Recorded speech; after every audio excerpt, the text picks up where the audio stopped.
I pulled into my driveway after work and immediately knew something was wrong. My garage door was open.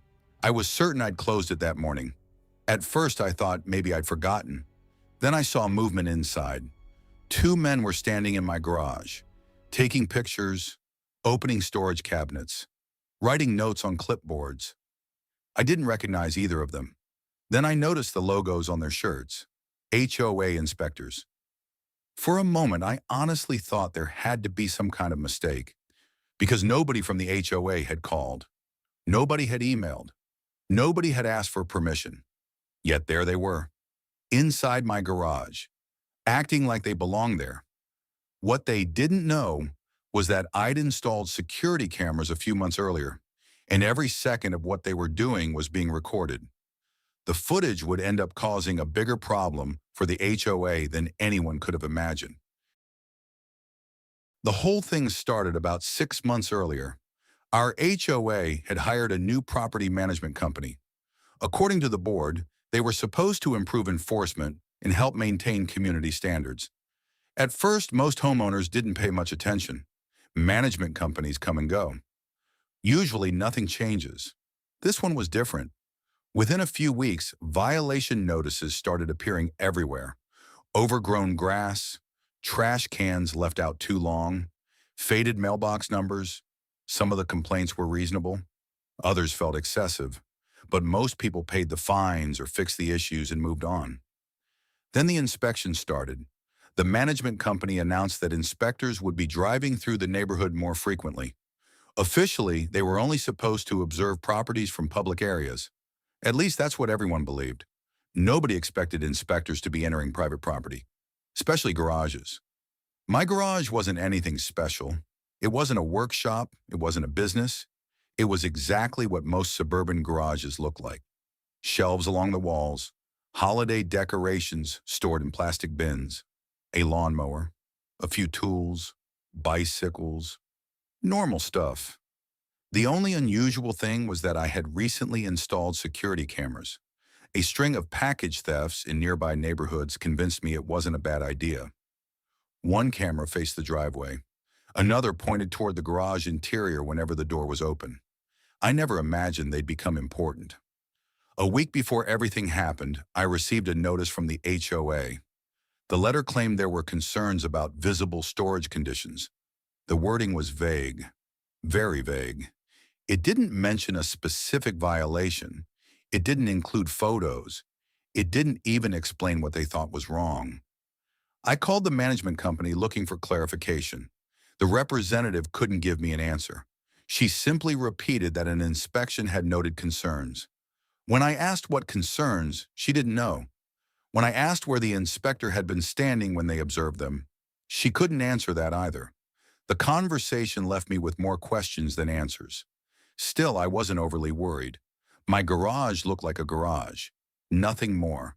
A few days later, I left for work like I always did, closed the garage door, got in my truck, and drove away. What I didn't know was that sometime that afternoon, two HOA inspectors would arrive at my house, and instead of observing from the street, they would decide to take a much closer look, a look they had absolutely no business taking. I didn't discover what happened until later that evening. After seeing the inspectors inside my garage, I walked straight into the house and pulled up the security camera footage. At first, I expected there to be some explanation. Maybe they'd knocked. Maybe someone had given them permission. Maybe there was an emergency. There wasn't. The footage showed everything. Around 1:17 p.m., a white SUV pulled into the driveway. Two inspectors got out carrying clipboards and cameras. They walked around the front of the house, looked through the windows, peered over the side fence. Then they stopped in front of the garage. For a moment, they appeared to be discussing something. Then one of them reached under the garage door. A few seconds later, the door started moving upward. I stared at the screen in disbelief. Apparently, the emergency release cord had been accessible from outside, something I hadn't even considered. Within moments, they were standing inside my garage, not at the entrance, not peeking inside, actually inside, walking around, opening storage cabinets, taking photographs, pointing at shelves, writing notes. The entire thing lasted nearly 14 minutes. 14 minutes. The longer I watched, the angrier I became, because this wasn't someone accidentally stepping a few feet onto private property. This was deliberate. They had entered the garage, conducted what looked like a full inspection, then left as if nothing had happened. The next morning, I called the management company. I expected concern, maybe even an apology. Instead, the representative immediately became defensive. She claimed inspectors were authorized to document violations. I asked if they were authorized to enter garages. Silence. Then she said she'd have to speak with her supervisor. A few hours later, I received a call back. The answer wasn't much better. According to the supervisor, the inspectors believed they were acting within their responsibilities. Believed.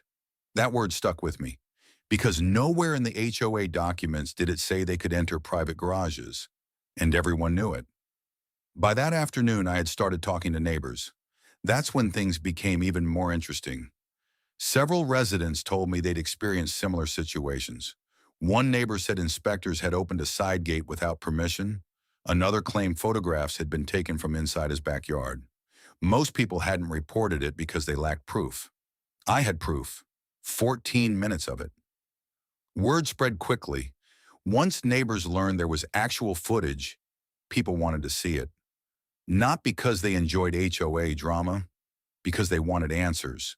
The more people heard, the more upset they became.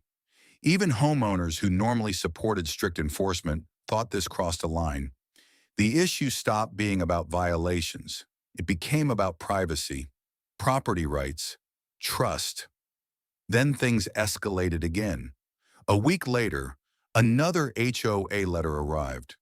This time, the notice referenced several conditions observed inside my garage. Inside my garage. The letter itself practically confirmed what the footage already showed. The inspectors hadn't accidentally wandered in. They had used information gathered during the inspection, information they never should have had access to in the first place. That letter turned out to be the HOA's biggest mistake, because now I had two things: video evidence and written proof that the inspection results had been used. Within days, homeowners were talking about little else. The next HOA meeting was approaching. Attendance numbers started growing. Neighbors who had never attended before said they planned to be there. People wanted explanations.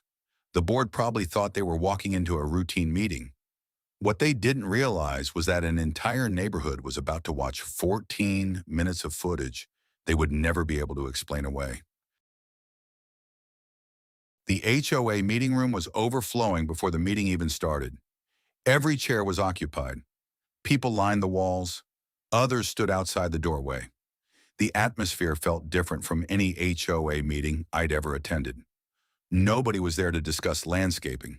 Nobody cared about parking regulations. Everyone was there for one reason: the garage footage. The board members looked nervous the moment they walked into the room.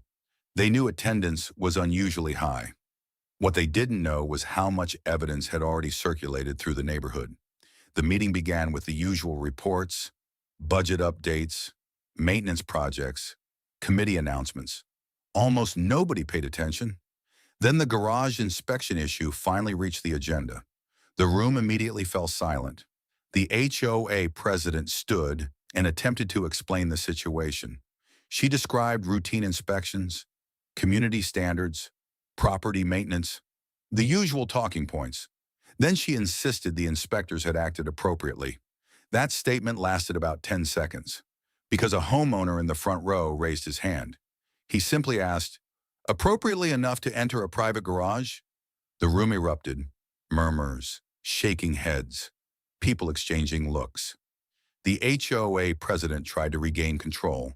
Then another homeowner stood, a retired attorney.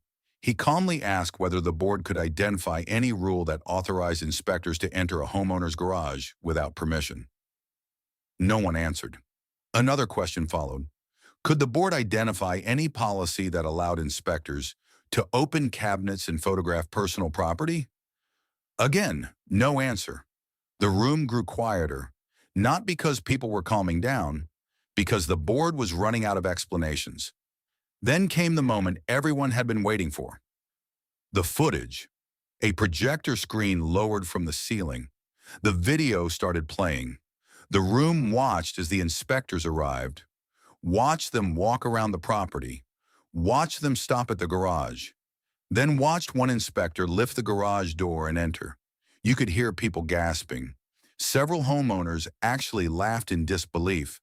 Others looked furious. The footage kept going. Inspectors walking through the garage. Inspectors opening storage cabinets. Inspectors taking photographs. Inspectors making notes. Minute after minute, there was no misunderstanding, no confusion, no accident. Everyone in the room could see exactly what happened. Then the video reached the most damaging part. The inspectors were heard discussing possible violations based on items stored inside the garage. Items that were completely hidden from public view. Items that could only be seen because they had entered private property. That was the moment everything changed, because the issue was no longer about whether they entered. It was about what they did after entering. The room turned against the board almost instantly. Even homeowners who usually defended HOA enforcement looked uncomfortable. Several residents stood and shared their own experiences. One described inspectors opening a side gate. Another described photographs taken over a backyard fence. A third described feeling uncomfortable for months but never having proof. Now there was proof, and everyone could see it. The board called a brief recess. They disappeared into a side room for nearly 20 minutes. When they finally returned, the atmosphere had completely changed. The HOA president no longer looked confident. Neither did the management company representatives. After a short discussion, the board announced its decision. All violations connected to the garage inspection would be withdrawn immediately. The inspection findings would be discarded. The management company would be formally reprimanded, and new rules would be implemented prohibiting inspectors from entering private property without explicit homeowner permission. The room exploded into applause, not because people enjoyed embarrassing the HOA, because they felt relieved that someone had finally drawn a line. As residents filed out of the meeting that night, one thing became obvious. The inspectors thought they were documenting violations. What they actually documented was the moment an entire neighborhood stopped trusting them. And once that footage appeared on the screen, there was no way to close that garage door again. The funny thing is, once the meeting was over, the garage itself stopped being the story. Nobody cared about the shelves, the storage bins, the lawn equipment, or any of the things the inspectors had spent 14 minutes documenting. What people cared about was what had almost happened. Because if the cameras hadn't been there, nobody would have known. The inspectors would have submitted their report, the violations would have moved forward, and the HOA would have treated the entire inspection as routine. That realization bothered a lot of homeowners. For weeks after the meeting, neighbors continued talking about it, not because they enjoyed HOA drama, because they suddenly understood how important accountability was. Several residents installed security cameras of their own. Others reviewed HOA documents for the first time in years. Attendance at board meetings increased. Questions became more common. People paid closer attention. The relationship between the HOA and the neighborhood changed almost overnight. As for the management company, things didn't improve. The board launched an internal review of inspection procedures. A few months later, the company quietly lost its contract. Officially, the decision was described as moving in a different direction. Unofficially, most homeowners already knew why. Trust is difficult to earn and very easy to lose. The garage footage had destroyed a lot of it. Meanwhile, life slowly returned to normal. The cameras stayed. The garage stayed. And every evening when I pulled into the driveway after work, the door was exactly where I left it, closed, the way it should have been. Occasionally, neighbors still bring up the story, usually with a laugh. Someone will mention the inspectors. Someone else will mention the meeting. Then somebody inevitably asks if I still have the footage. The answer is yes, I do. Not because I enjoy watching it, but because it serves as a reminder that boundaries matter. Privacy matters, and authority only works when people respect it. The inspectors thought they were looking for violations inside my garage. Instead, they exposed a much bigger problem, one that affected the entire neighborhood. And in the end, that 14-minute inspection accomplished something nobody expected. It didn't uncover a single meaningful violation. It uncovered the importance of keeping people accountable when they forget where their authority ends. Because a garage isn't just a garage, it's part of someone's home. And the neighborhood made one thing very clear that night. Some doors should never be opened without permission.